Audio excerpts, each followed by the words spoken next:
What was the craziest dare you did or saw someone do in Truth or Dare? 1. We were living in the dorms.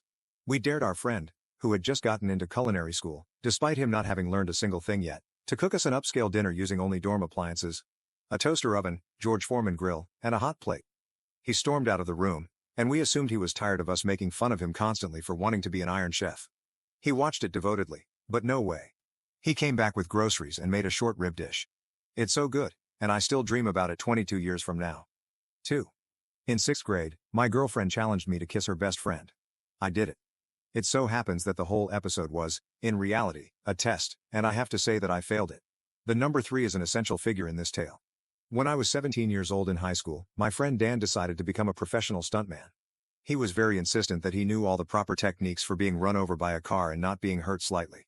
Since I had an old broken-down truck, he figured there would be little or no damage to the vehicle. To make a long story short, he was able to bruise his shoulder and sprain his wrist in an accident that occurred in the school car park. I still possess the tape from that day, and quite frankly, I do not know how he did not break his neck. Thank God he was spared such a tragedy.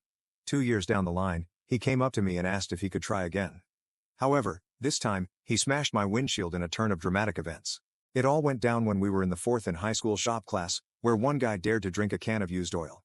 No one thought that he would do it and pursue his plans. To everyone's shock, he did pursue it and was admitted to the hospital as a consequence. On top of that, he also earned the honor of being expelled from the technical school by the time he finished his junior year. During his senior year, he was required to catch up on all those credits that were waived or excused because he did not finish the whole 3 years of the program as intended. Despite all these challenges and setbacks, he still graduated on schedule with his peers. A friend I was staying with once said that you can't possibly walk over 100,000 steps in a day. I called BS and challenged him to a bet. I did the calculations. Being as tall as I am is roughly 52 miles for me. I purchased a pedometer, walked to Poway at 3 a.m., and hiked from Lemon Grove, California. I completed it at about 11 p.m., got an Uber home, woke him up, and presented him with the evidence.